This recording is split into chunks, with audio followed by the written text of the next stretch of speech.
नमस्कार दोस्तों, स्वागत है आप सभी का अपने अपने YouTube channel mission NCERT for RPSC पर। दोस्तों, हमने जो हमारा राजस्थान अध्ययन जो पुस्तक है हमारी कक्षा 6 to 10 उसका हमने आपको रिवीजन शुरू करवाया था बाय एमसीक्यू क्वेश्चंस, ताकि आपको पता चल सके किस तरीके से इनमें से सीधे डायरेक्ट एग्जाम में क्वेश्चन पुट अप होते हैं। तो आज का हमने कक्षा 6 का चैप्टर 1 मतलब कि अध्याय 1 से लेके 4 तक हमने कर लिए थे कंप्लीट। आज का हमारा अध्याय 5 है, आज़ादी से पूर्व सरकार का स्वरूप। अध्याय 5 और 6 एक ही हम वीडियो में इंक्लूड करने की कोशिश करेंगे। तो पहले हम बात करते हैं अध्याय 5 की, जो कि है आज़ादी से पूर्व सरकार का स्वरूप। इसमें से किस तरीके से क्वेश्चन बनते हैं आप देखिएगा। चलिए हम स्टार्ट करते हैं। हमारा क्वेश्चन नंबर 1 देखते हैं। हमारा क्वेश्चन नंबर 1 देखिएगा, सेना को वेतन देने तथा सेना संबंधी अन्य कार्यों की जिम्मेदारी किसकी होती थी? खंजाची की, राजा की, बख्शी की या फिर प्रधान की? चलिए पहले इस क्वेश्चन का आंसर देने से पहले हम आपको थोड़ा सा इस चैप्टर से इंट्रो करा देते हैं कि इसमें है क्या। देखिए, इसमें आज़ादी से पहले किस तरीके से हमारी सरकार चलती थी, किस तरीके से हमारे राजस्थान का स्वरूप था, उसके बारे में बात की गई है। जैसे कि आज़ादी से पहले हमारा राजस्थान जो है वो जैसा वर्तमान राजस्थान है वैसा थोड़ी था, लेकिन मुख्यतः विभिन्न रियासतों में विभाजित था। बहुत सारी रियासतें थी जिसमें हमारा राजस्थान विभाजित था और ये रियासतें अपना अपना स्वतंत्र राज्य की तरह शासन करती थी। ठीक है, तो हम बात करते हैं कि ये अलग अलग राज्य थे। जैसे कि राजस्थान की विभिन्न रियासतों में सिसोदिया है, राठौड़ है, कछवा, चौहान आदि वंशों के शासक है जिन्होंने राज किया। तो ये अलग अलग राज्य थे, किंतु शासन व्यवस्था लगभग सबकी समान थी। तो विभिन्न रियासतों में जो शासन व्यवस्था थी, तो शासन व्यवस्था के बारे में हम इस चैप्टर के बारे में बात करेंगे। तो शासन संचालन के लिए केंद्रीय व्यवस्था के पदाधिकारी में जैसे नाम होते थे, जैसे कि राजा हो गया, मंत्री हो गया, बख्शी, खंजाची, परगना अधिकारी, दीवान, ये सब कुछ नाम होते थे। इनके बारे में हमें नॉलेज होनी चाहिए कि किसका क्या कार्य था। ठीक है, तो चलिए हम बात कर रहे थे इस क्वेश्चन की। तो इस क्वेश्चन का आंसर देखते हैं कि सेना को वेतन देने और सेना संबंधी अन्य कार्यों की जिम्मेदारी इन सब में से किसकी होती थी? तो इसका सही जवाब हो जाएगा बख्शी की जो जिम्मेदारी है वो क्या होती थी? सेना को वेतन देने तथा सेना संबंधी अन्य कार्यों की जिम्मेदारी। ठीक है, चलिए हम आगे बढ़ते हैं। नेक्स्ट क्वेश्चन देखिएगा हमारा, राजस्थान के प्रथम निर्वाचित मुख्यमंत्री कौन थे? मोहनलाल सुखाड़िया, टीकाराम पालीवाल, जयनारायण व्यास या फिर हरदेव जोशी? तो इसका सही जवाब क्या हो जाता है? टीकाराम पालीवाल थे, जो कि राजस्थान के प्रथम निर्वाचित मुख्यमंत्री थे।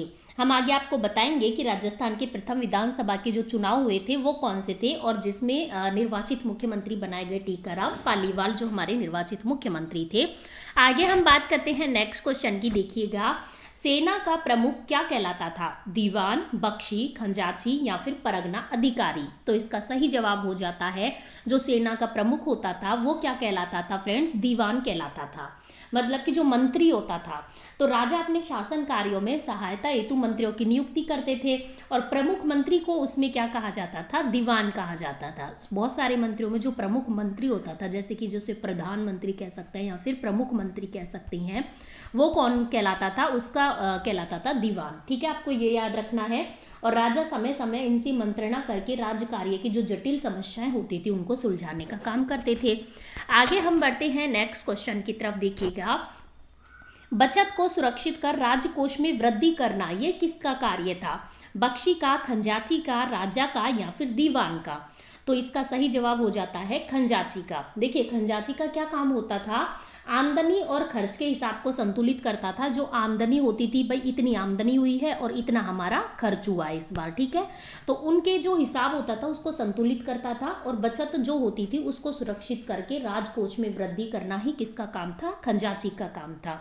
वहीं पर बख्शी की अभी हमने थोड़ी देर पहले ही बात करी। सेना को वेतन देने का काम और सेना संबंधी अन्य कार्यों की जो जिम्मेदारी होती थी वो किसकी होती थी? बख्शी की होती थी। चलिए हम आगे बढ़ते हैं। देखिए, इस तरीके से भी याद रख सकते हैं आप, सेना में से आ रहा है और बख्शी में भी से आ रहा है, हालांकि अलग अलग से है लेकिन से आ रहा है। इस तरीके से आप थोड़ा सा हिंट रख सकते हैं। आगे हम बढ़ते हैं। देखिएगा, राज्य की सबसे छोटी इकाई क्या कहलाती थी? ब्लॉक, गांव, रियासत या फिर परगना? तो इसका सही जवाब हो जाएगा राज्य की सबसे छोटी इकाई गांव कहलाती थी। गांव मतलब कि ग्राम कहलाती थी और ग्राम का जो प्रशासन होता था, प्रशासन जो चलाते थे, प्रशासन होता था वो ग्राम पंचायतें करती थी। ये भी आपको याद रखना है। आगे हम बढ़ते हैं। नेक्स्ट क्वेश्चन देखिएगा, निम्नलिखित में से कौन सा कथन है जो कि असत्य है? एक व्यवस्थित राज्य के लिए प्रशासनिक व्यवस्था अनिवार्य तत्व नहीं है। राजा अपने छोटे भाइयों को जीवन यापन के लिए भूमि आवंटित करता, भाई बंधु को दी गई इस भूमि का स्वामी जागीरदार कहलाता था। आगे देखते हैं नेक्स्ट लाइन, ग्राम राज्य की सबसे छोटी इकाई थी और ग्राम का प्रशासन ग्राम पंचायतें करती थी। आगे लाइन देखते हैं, आमदनी और खर्च के हिसाब को संतुलित रखना खंजाची का कार्य था। ठीक है, तो हम बात करें खंजाची के कार्य की, तो संतुलित करना, आमदनी इतनी हुई, खर्चा इतना हुआ, इसको संतुलित रखना एक खंजाची का कार्य था। अभी हमने बात करी तो बिल्कुल सही है डी ऑप्शन। और ग्राम जो है वो गांव है, वो राज्य की सबसे छोटी इकाई थी और गांव का प्रशासन ग्राम पंचायतें करती थी, इसके बारे में हमने बात करी, एकदम सही है। और राजा अपने छोटे भाइयों को जीवन यापन के लिए भूमि आवंटित करता, तो भाई बंधुओं को जो दी गई इस भूमि का जो स्वामी होता था ना, वो ही जागीरदार कहलाता था। ये बात भी एकदम सही है। एक व्यवस्थित राज्य के प्रशासनिक व्यवस्था के लिए जो प्रशासनिक व्यवस्था होती है वो अनिवार्य तत्व नहीं है, ये नहीं आएगा यहाँ पर, इसलिए गलत हो जाएगा, क्योंकि एक व्यवस्थित राज्य के लिए तो प्रशासनिक व्यवस्था अनिवार्य तत्व है। ठीक है, तो इसका सही जवाब हो जाएगा ए, क्योंकि हमसे क्वेश्चन में पूछा गया था कि असत्य कथन कौन सा है। ये एक लाइन एज इट इज हमने कक्षा 6 की पुस्तक जो है हमारा राजस्थान, उसके अंदर उठाई गई है, कक्षा 6 की 5वें चैप्टर से। आगे हम बढ़ते हैं, नेक्स्ट क्वेश्चन देखिएगा, निम्न में से जागीरदारी व्यवस्था के संबंध में कौन सा कथन सत्य है। राजस्थान में यह रक्त संबंध पर आधारित सगोत्रीय कुलीय व्यवस्था थी। राजा महत्वपूर्ण प्रशासनिक पदों पर जागीरदारों को नियुक्त करता था। राजा और जागीरदार के संबंध स्वामी और सेवक के नहीं होते थे, बल्कि भाईचारे व सौहार्द पर आधारित होते थे, या फिर उपरोक्त सभी। तो इसका सही जवाब हो जाएगा उपरोक्त सभी। ये तीनों ही कथन राजस्थान में जो हमारे पहले जागीरदारी व्यवस्था थी उसके संबंध में तीनों ही कथन सही है। ठीक है, तीनों ही दिए हुए हैं पुस्तक में एज इट इज। आगे हम बढ़ते हैं, नेक्स्ट क्वेश्चन देखिएगा, निम्नलिखित कथनों में से असत्य कथन कौन सा है। ब्रिटिश कालीन भारत केंद्र शासित प्रदेशों और 11 प्रांतों से बना हुआ था। 1857 की क्रांति के बाद ईस्ट इंडिया कंपनी पर जो ईस्ट इंडिया कंपनी का शासन था वो समाप्त हो गया, ये बिल्कुल सही बात है। और ब्रिटिश कालीन भारत केंद्र शासित प्रदेश और 11 प्रांतों से बना हुआ था, ये भी सही बात है। आगे देखते हैं, लॉर्ड कैनिंग को गवर्नर जनरल के साथ साथ भारत का प्रथम वायसराय नियुक्त किया गया, ये भी एकदम सही बात है, हम पढ़ते हैं इसके बारे में भी। और देखते हैं 1935 ईस्वी का भारत सरकार का जो अधिनियम है, जिसे 1 जुलाई 1935 ईस्वी को लागू किया गया, इसके द्वारा अजमेर मेरवाड़ा के प्रशासन में परिवर्तन लाया गया। ये कथन गलत हो जाएगा। क्यों हो जाएगा?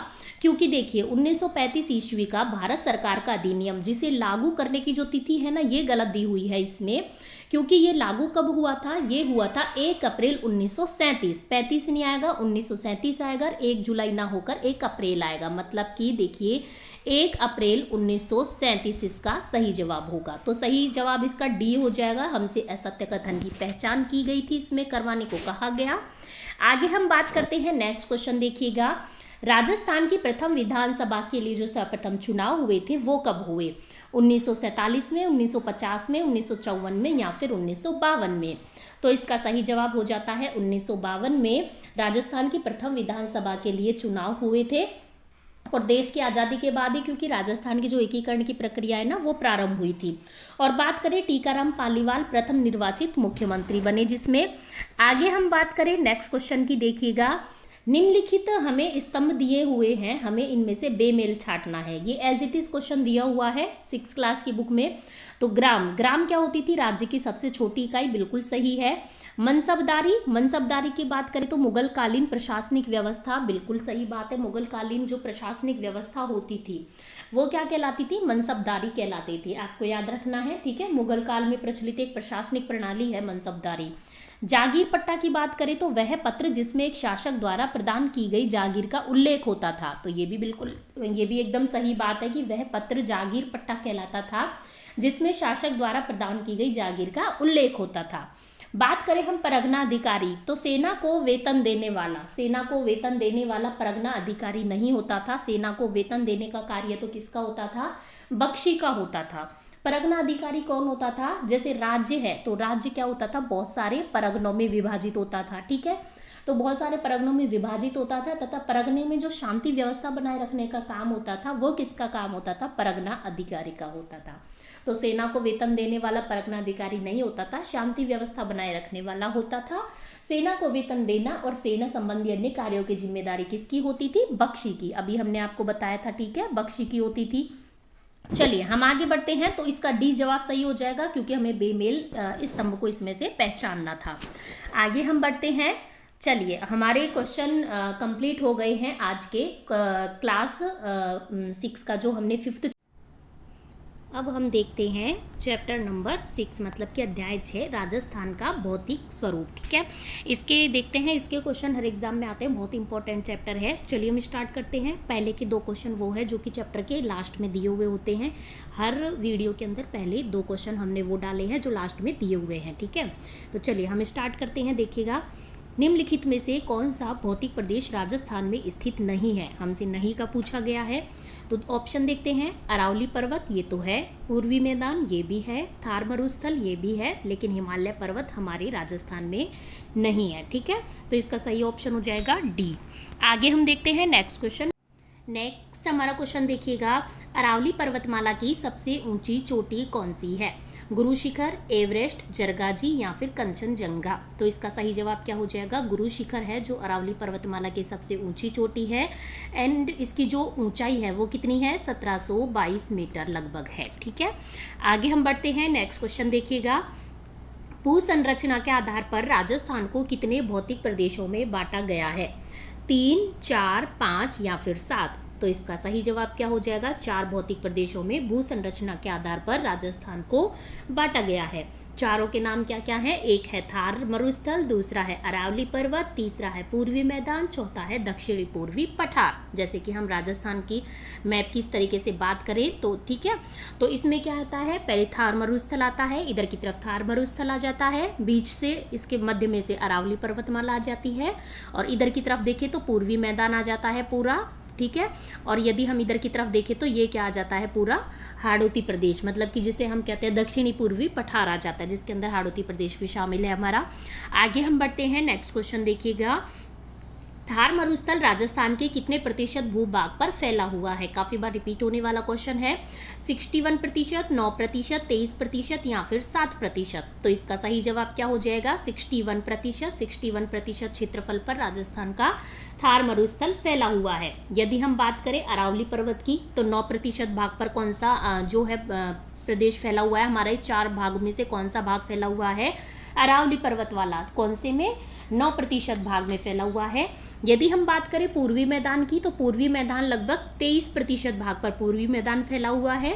हम बात करें 7% की, तो दक्षिणी पूर्वी पठार लगभग 7% भाग में फैला हुआ है। ठीक है, और इस पठारी क्षेत्र की अधिकांश मिट्टी कैसी है? लावा निर्मित मध्यम काली मिट्टी है, जो कि उपजाऊ मिट्टी मानी जाती है। आगे हम बढ़ते हैं नेक्स्ट क्वेश्चन की तरफ। देखिए, भारतीय महामरुस्थल में रेतीली मिट्टी व रेत के टीले पाए जाते हैं जो हवा के साथ अपना स्थान बदल लेते हैं। इन्हें स्थानीय भाषा में क्या कहा जाता है? ऑप्शन ए है नाली, ऑप्शन बी है धोरे, ऑप्शन सी है बरखान या फिर ऑप्शन डी पठार? तो इसका सही जवाब क्या हो जाएगा? उन्हें हम क्या कहते हैं? धोरे कहते हैं, जो क्या होते हैं? हवा के साथ अपना क्या बदल लेते हैं? रेतीली मिट्टी और रेत के टीले होते हैं जो हवा के साथ अपना स्थान बदल लेते हैं। इधर का झोंका गया तो इधर की तरफ आ गए, इधर का झोंका गया तो इधर की तरफ आ गए। हवा के साथ अपना क्या बदल लेते हैं? रुख बदल लेते हैं। उन्हें हम स्थानीय भाषा में क्या कहते हैं? धोरे कहते हैं। ठीक है, और थार के मरुस्थल को धरातलीय विशेषताओं के आधार पर मरुभूमि, गग्गर का मैदानी भाग, अर्ध मरुस्थलीय भाग, नागौर की उच्च भूमि, अंत्य प्रवाही प्रदेश आदि में विभक्त किया गया, हम सभी जानते हैं।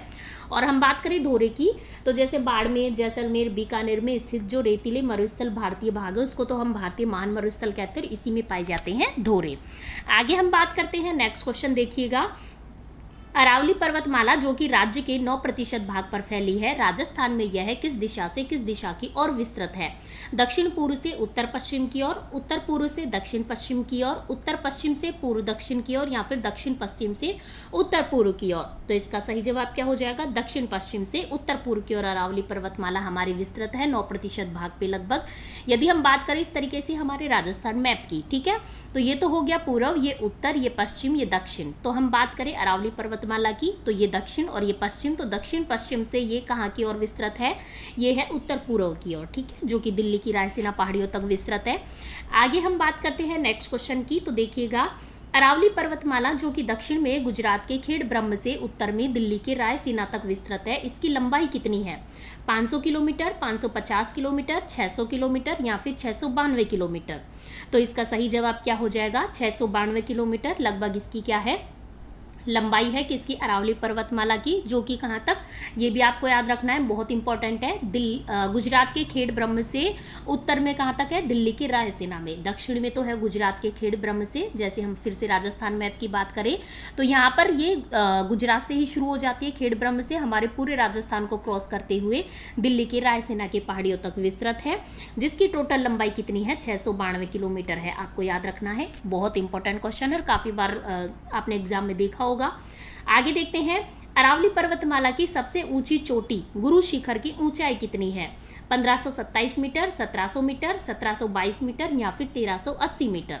तो इसका सही जवाब क्या हो जाएगा? 1722 मीटर है गुरु शिखर की ऊंचाई। ठीक है, आपको याद रखना है, बहुत ही इंपॉर्टेंट है। आपने ये भी क्वेश्चन काफी एग्जाम में देखा होगा, क्योंकि रिपीट होने वाला क्वेश्चन है, बहुत ज्यादा इंपॉर्टेंट है। संतों का शिखर कर्नल जेम्स टोड ने गुरु शिखर को कहा था, ये भी आपने काफी बार देखा है। आगे बात करते हैं तो चंबल, बनास, बाणगंगा व उनकी सहायक नदियों द्वारा निर्मित भूभाग कहलाता है। थार मरुस्थल, अरावली पर्वत, पूर्वी मैदान या फिर दक्षिणी पूर्वी पठार। तो इनमें से जो पूर्वी मैदान है वो चंबल, बनास, बाणगंगा उनकी सहायक नदियों द्वारा निर्मित भूभाग कहलाता है। ठीक है, और यदि हम बात करें पूर्वी मैदान की, तो इसके भाग की बात करें कितनी प्रतिशत भाग पर यह फैला हुआ है, तो लगभग 23% भाग ये हमारे राजस्थान के क्षेत्रफल का कवर अप करता है। हम बात करें तो चंबल नदी के आसपास कोटा से धौलपुर तक का क्षेत्र नाली अपर्दन के कारण क्या होता है? अत्याधिक कैसा हो जाता है? उबड़ खाबड़ सा हो जाता है, जिसे चंबल के बीहड़, डांग या उत्खात भूमि जिसे कहते हैं, उसके नाम से भी हम जानते हैं। बात करें हम यहाँ पर कितनी प्रतिशत लगभग जनसंख्या निवास करती है, तो लगभग 40% जनसंख्या यहाँ पर क्या करती है? निवास करती है। आगे हम बात करें नेक्स्ट क्वेश्चन, मैं जो भी एक एक लाइन बोल रही हूँ सारी कौन सी क्लास में है? 6 क्लास की है। ठीक है, यहाँ हम 6 क्लास से बाहर बिल्कुल बात नहीं करेंगे, पूरा 6 क्लास का चैप्टर लिया गया है। आगे हम बात करते हैं, चंबल नदी के आसपास कोटा से धौलपुर तक का क्षेत्र नाली अपर्दन के कारण अत्यधिक उबड़ खाबड़ हो गया है, यह किस नाम से जाना जाता है? बीहड़, डांग, उत्खात भूमि या फिर उपरोक्त सभी। तो बिल्कुल सही बात है, उपरोक्त सभी अभी हमने आपको बताया लास्ट क्वेश्चन में। तो उसे बीहड़ भी कह सकते हैं, डांग भी कह सकते हैं, या फिर उत्खात भूमि या फिर बैडलैंड। ठीक है, बैडलैंड टोपोग्राफी उसे कह सकते हैं, आपको याद रखना है। और राजस्थान के सबसे उपजाऊ एवं सर्वाधिक जन घनत्व वाला क्षेत्र है कौन सा? पूर्वी मैदान, जिसके अंतर्गत ही ये पाया जाता है, चंबल नदी वाले क्षेत्र में। आगे हम बात करते हैं नेक्स्ट क्वेश्चन, देखिएगा, छप्पन का मैदान निम्न में से किन जिलों से संबंधित है? सिरोही बाड़मेर, श्रीगंगानगर हनुमानगढ़, जैसलमेर जोधपुर या फिर बांसवाड़ा प्रतापगढ़। तो छप्पन के मैदान की यदि हम बात करते हैं तो छप्पन का मैदान संबंधित है बांसवाड़ा और प्रतापगढ़ से, आपको याद रखना है। ठीक है, यदि हम बात करें सिरोही बाड़मेर की, ठीक है, तो सिरोही में क्या है? उड़िया एवं आबू। उड़िया एवं आबू कहाँ पर? सिरोही में है। उदयपुर राज संबंध में भौराट का पठार है। यदि श्रीगंगानगर हनुमानगढ़ की बात करें तो ये वाला क्षेत्र कौन सा प्रदेश? हमने आपको बताया था इसी के सेकंड चैप्टर में, योद्धे प्रदेश के नाम से जाना जाता है। ये RAS में भी सेम टू सेम दिया हुआ है सिलेबस में। जैसलमेर जोधपुर की यदि हम बात करें तो ये वही क्षेत्र है जहाँ पर दोहरे पाए जाते हैं, जिसकी अभी हमने बात करी। ठीक है, चित्तौड़गढ़ में मेसा का पठार स्थित है और ऊपरमाल का पठार चित्तौड़गढ़ भीलवाड़ा जिले में के पूर्वी भाग में ऊपरमाल का है। आगे हम बात करेंगे नेक्स्ट क्वेश्चन में इन सब की। देखिएगा, निम्नलिखित में से असुमेलित है? भौराट का पठार, उदयपुर राजसमंद, मेसा का पठार, चित्तौड़गढ़, उड़िया व आबू का पठार, सिरोही, लसाड़िया का पठार, चित्तौड़गढ़ भीलवाड़ा। तो इसका सही जवाब क्या हो जाएगा? लसाड़िया का पठार चित्तौड़गढ़ भीलवाड़ा में नहीं है। ये कहाँ पर किससे संबंधित है? ये है उदयपुर और प्रतापगढ़। ठीक है, उदयपुर प्रतापगढ़ से संबंधित है। उदयपुर प्रतापगढ़ के अंतर्गत है लसाड़िया का पठार। बाकी हम बात करें भौराट के पठार की तो बिल्कुल उदयपुर राज संबंध से संबंधित है। मेसा का पठार चित्तौड़गढ़ से संबंधित है। उड़िया व आबू का पठार सिरोही से संबंधित है, ये एकदम सही बात है। लेकिन लसाड़िया का पठार चित्तौड़गढ़ भीलवाड़ा से संबंधित ना होकर किससे संबंधित है? उदयपुर प्रतापगढ़। तो हम बात करते हैं चित्तौड़गढ़ भीलवाड़ा में कौन सा पठार पाया जाएगा? तो चित्तौड़गढ़ भीलवाड़ा जिले के पूर्वी भाग में स्थित ऊपरमाल का पठार। ठीक है, इनमें कौन सा स्थित है? ऊपरमाल का पठार। आपको सभी याद रखने हैं, असुमेलित हमसे पूछा गया था। ठीक है, तो डी ऑप्शन इसका सही जवाब हो जाएगा। आगे हम देखते हैं, अति आर्द्र जलवायु से संबंधित जिले हैं जयपुर अलवर, सवाई माधोपुर उदयपुर, बांसवाड़ा झालावाड़ या फिर जयपुर कोटा। तो अति आर्द्र जलवायु से संबंधित कौन से जिले हो जाएंगे फ्रेंड्स? बांसवाड़ा, झालावाड़, आपको याद रखना है। जैसे कि हमारा ये राजस्थान का मैप हम बताएं तो ये हाड़ौती प्रदेश में हमारा क्या पड़ता है? झालावाड़, और यहाँ पर बांसवाड़ा। तो सबसे जो अति आर्द्र है, जहाँ पर सबसे ज़्यादा वर्षा होती है, वो झालावाड़ बांसवाड़ा है, ठीक है। इसमें भी झालावाड़ का नाम सबसे ज़्यादा आता है। बंगाल की खाड़ी के मानसून से इसमें वर्षा होती है। आगे हम बात करें तो ग्रीष्म ऋतु से संबंधित कौन सा कथन है जो कि सत्य है? हमें सत्य कथन छांटना है। इस ऋतु में तापमान सामान्यतः 30 से 40 डिग्री सेंटीग्रेड से अधिक रहता है, बिल्कुल सही बात है। पश्चिमी राजस्थान में तापमान 40 से 45 डिग्री सेंटीग्रेड तक हो जाता है, ये भी सही बात है। इस समय दैनिक व वार्षिक तापांतर भी अधिक होता है, ये भी सही बात है। उपरोक्त सभी, तो इसका सही जवाब हो जाएगा सभी, इसमें सही है, जो कि ग्रीष्म ऋतु से संबंधित कथन है। सभी 6 क्लास में ऐसे कैसे दिए हुए हैं। आगे हम बात करते हैं, नेक्स्ट क्वेश्चन देखिएगा। बंगाल की खाड़ी के मानसून से राजस्थान में अधिक वर्षा होती है, जो अधिकांशतः होती है उत्तरी राजस्थान में, दक्षिणी राजस्थान में, पूर्वी राजस्थान में या फिर पश्चिमी राजस्थान में। तो बंगाल की खाड़ी के मानसून की बात करें तो बंगाल की खाड़ी से जो मानसून उठता है उससे सबसे ज़्यादा वर्षा होती है, वो कहाँ पर होती है? पूर्वी राजस्थान में होती है, आपको याद रखना है, ठीक है। पूर्वी राजस्थान के अंतर्गत सबसे ज़्यादा वर्षा होती है। आगे हम बात करते हैं नेक्स्ट क्वेश्चन की। तो राजस्थान का सबसे आर्द्र जिला कौन सा है? कोटा, बांसवाड़ा, झालावाड़ या फिर बूंदी। तो सबसे आर्द्र जिला कौन सा माना जाता है? झालावाड़, जहां पर सामान्यतः हमारे इस जिले के अंदर सबसे ज्यादा वर्षा होती है। आपको याद रखना है सबसे ज्यादा वर्षा कौन से जिले में होती है। जिले का नाम आए तो कौन सा आएगा? झालावाड़ आएगा। आगे हम बात करते हैं नेक्स्ट क्वेश्चन देखिएगा। हमारा झालावाड़ जिले में अति आर्द्र जलवायु पाई जाती है और यहाँ पर औसत वार्षिक वर्षा है लगभग 100 सेंटीमीटर, आपको ये भी याद रखना है। आगे हम बात करते हैं नेक्स्ट क्वेश्चन देखिएगा। राजस्थान में सबसे अधिक वर्षा प्राप्त करने वाला स्थान, अब स्थान पे ध्यान दीजिएगा। जिला पूछे तो झालावाड़ है, हमसे पूछा स्थान। झालावाड़, बांसवाड़ा, सिरोही, माउंट आबू। देखिए हम झालावाड़ देखते ही इसमें झालावाड़ टिक कर देते हैं काफी बार एग्जाम में, लेकिन झालावाड़ इसका आंसर नहीं होगा क्योंकि हमसे पूछा स्थान।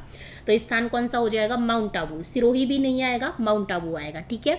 सवाई माधोपुर से लेकर उदयपुर तक आर्द्र जलवायु व दक्षिण में बांसवाड़ा व दक्षिण पूर्व के झालावाड़ जिले में अति आर्द्र जलवायु पाई जाती है, आपको ये भी याद रखना है। आगे हम बात करते हैं नेक्स्ट क्वेश्चन देखिएगा। निम्नलिखित कथनों में से गलत कथन को हमें पहचानना है। देखिए आरएएस वगैरह आजकल तो रीट वगैरह में भी इसी तरीके से क्वेश्चन आने लग गए कि हमें कथनों को पहचानना होता है, इनमें से कौन से सत्य हैं कौन से असत्य हैं, ठीक है। आपको ये परख होनी चाहिए। तो हमने इसी तरीके के क्वेश्चन शामिल करने की इसमें कोशिश करी है कि आपको 6 क्लास में से पता चल सके कि 6 क्लास में से भी कितने टफ क्वेश्चन बन सकते हैं। तो गलत कथन को हमें पहचानना है। अरब सागर के मानसून से राजस्थान में अधिक वर्षा होती है। सबसे कम वर्षा जैसलमेर जिले में होती है। अरावली के पूर्व में 50 सेंटीमीटर से अधिक और पश्चिम में 50 सेंटीमीटर से कम वर्षा होती है। ग्रीष्म ऋतु में चलने वाली अत्यंत धूल भरी आंधियां, जिसे लू कहा जाता है, कभी कभी इनकी गति 100 किलोमीटर प्रति घंटा से भी अधिक हो जाती है। तो क्या ये बात सही है? बिल्कुल सही बात है। लू कहते हैं हम किसी धूल भरी आंधियां जो हमारे गर्मियों में चलती हैं और इनकी गति कभी कभी 100 किलोमीटर प्रति घंटा से अधिक होती है, एकदम सही बात है। और अरावली के पूर्व में 50 सेंटीमीटर से अधिक और पश्चिम में 50 सेंटीमीटर से कम वर्षा होती है, ये भी सही है। सबसे कम वर्षा जैसलमेर जिले में होती है, ये भी बिल्कुल सही बात है। लेकिन अरब सागर के मानसून से राजस्थान में अधिक वर्षा होती है, ये गलत है, क्योंकि राजस्थान में अधिक वर्षा होती है बंगाल की खाड़ी के मानसून से, ठीक है। तो ए ऑप्शन इसका गलत हो जाएगा। आगे देखिएगा, भारत में शीत ऋतु में होने वाली वर्षा को क्या कहा जाता है? मावठ, पश्चिमी विक्षोभ, उपरोक्त दोनों या फिर उपरोक्त में से कोई नहीं। तो इसका सही जवाब हो जाएगा उपरोक्त दोनों। हम उसे मावठ भी कह सकते हैं, हम उसे पश्चिमी विक्षोभ भी कह सकते हैं। तो दोनों ऑप्शन इसके सही जवाब हो जाएंगे, ठीक है। तो चलिए फ्रेंड्स, हमने आज के इस वीडियो में टोटल इसमें क्या करी है, कंप्लीट करने की कोशिश करी कि आपका 5 और 6 चैप्टर कंप्लीट हो जाए, जिससे आपके एग्जाम में आने वाले क्वेश्चन इसमें कवर अप हो जाए। इससे एक्स्ट्रा आपको इस बुक को उठा के देखने की जरूरत नहीं है, हम एक एक लाइन में से इसमें क्वेश्चन आपको लेकर आते हैं। और बाकी हमारा आरएएस का हमने सिलेबस शुरू कर दिया है, जिसका एक वीडियो हम अपलोड कर चुके हैं। बाकी हम कंटिन्यूअस उसको करेंगे और हम प्लेलिस्ट बना देंगे, जिसके अंदर हमारी ये जो बुक चल रही है हमारा राजस्थान अध्ययन वाली, ये कंटिन्यूअस रहेगी और आरएएस का सिलेबस भी हमारा कंटिन्यूअस रहेगा। सेकंड सिलेबस की वीडियो जल्दी, आरएएस के सेकंड टॉपिक की जो वीडियो है हमारी वो जल्दी आने वाली है। उससे पहले आप उसे एक बार पढ़ लीजिएगा, देन इससे रिवीजन कीजिएगा, तो आपका बहुत अच्छे से टॉपिक क्लियर हो जाएगा। इस बहाने आपके आरएएस की अच्छे से तैयारी हो जाएगी। तो चलिए फ्रेंड्स, हम आपको मिलते हैं नेक्स्ट वीडियो में नेक्स्ट क्वेश्चन और नेक्स्ट टॉपिक के साथ। तब तक दीजिए हमें अलविदा। बने रहिए मिशन एनसीईआरटी फॉर आरपीएससी के साथ। यदि आपको हमारा वीडियो, चैनल और ये प्रयास पसंद आता है तो वीडियो को लाइक कीजिए, चैनल को सब्सक्राइब कीजिए, ज़्यादा से ज़्यादा लोगों को शेयर कीजिए। धन्यवाद।